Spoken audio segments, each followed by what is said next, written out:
Mga kapuso, nandito pa rin po tayo ngayon sa Alert Center ng Valenzuela at ngayon pa lamang po ay nagsisimula na ang paghahanda ng kanilang Disaster Risk Reduction and Management Office sa paparating nga po na Super Typhoon Uwan dito nga po sa Philippine Area of Responsibility.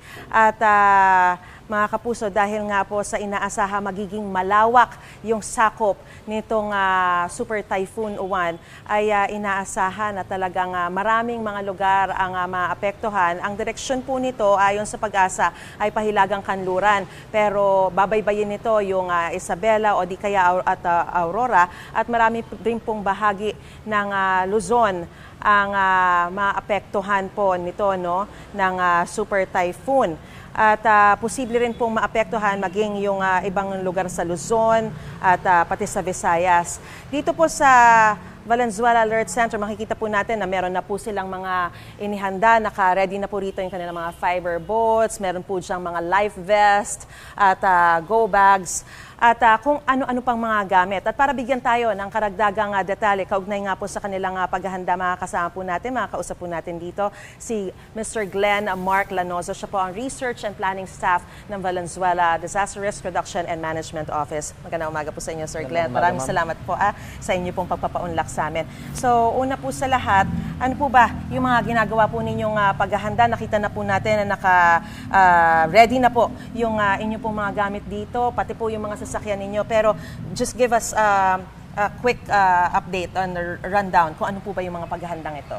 So, sa ngayon, ma'am, kami po ay patuloy na nagbibigay ng reminder sa ating mga constituents kung ano ba yung mga dapat gawin bago dumating yung bagyo.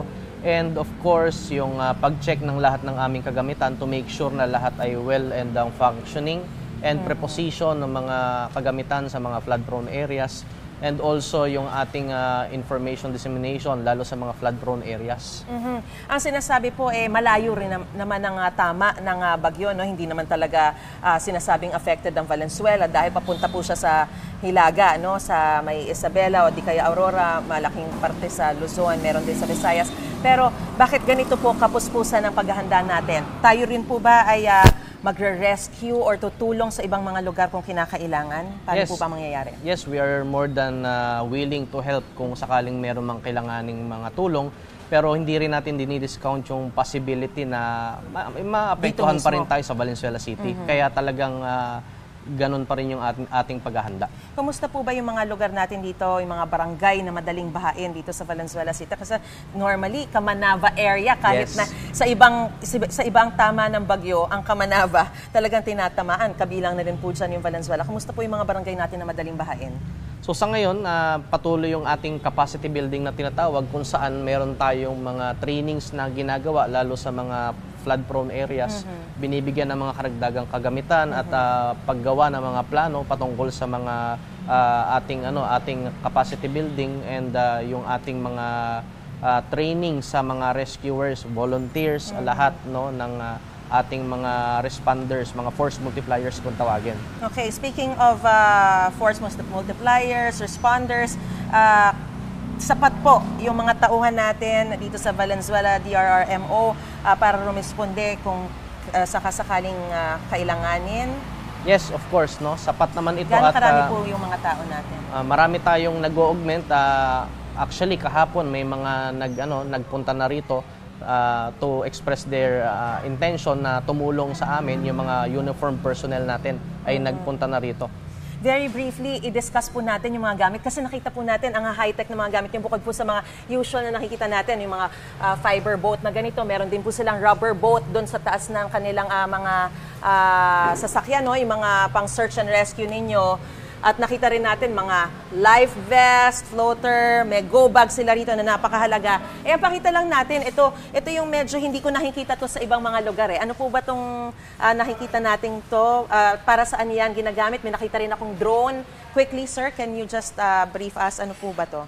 So, ito pong nakikita natin, una, yung drone natin, ito ay waterproof at kung sakali siya ay bumagsak sa tubig, kaya niyang i-rescue yung sarili niya. Makakapag-tilt siya ulit. And also, pwede siyang magbuhat ng lifebuoy para dalhin sa nalulunod. Oh, okay. So, yan yung kanyang capacity. And ito naman po, yung remote control lifebuoy natin, pwedeng magsakay ng isang rescuer dyan at puntahan yung nalulunod, or pwedeng siya mismo i-control na lang para puntahan yung nalulunod.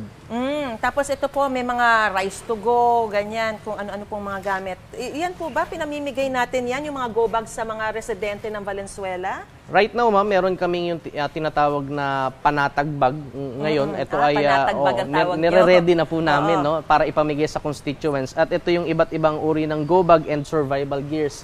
Kung gusto nating i-upgrade yung ating capacity sa preparedness, pwede tayong magdagdag na mga gears gaya nito. Alright, saan po pupunta ang mga residente kapag nagkaroon po ng mga pagbaha? Kasi syempre, alam natin may mga evacuation center, pero normally, hanggat hindi pa naman sila binababa, hindi naman sila aalis. Pero kung sakasakaling biglang tumaas, ano po Actually, bang ang mangyayari? ginagawa namin, ma'am, to prevent those things from happening ay meron tayong tinatawag na preemptive evacuation. Okay. Kung saan wala pa man yung epekto ng bagyo, ay ini-evacuate na namin yung mga tao. Ganon din, minsan hindi may iwasan, may mga hindi pumapayag, meron tayong forced evacuation dahil ito ay may ordinance na nagsusuporta.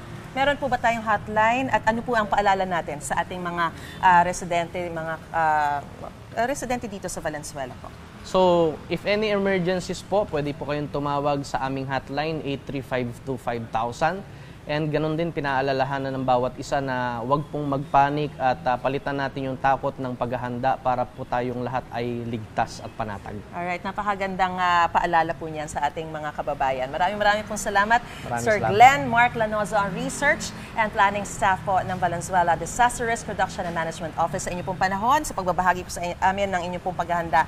At ingat po tayong lahat. God bless po. Salamat po. Balik po muna sa studio. Gusto mo bang mauna sa mga balita? Mag-subscribe na sa GMA Integrated News sa YouTube at tumutok sa unang balita.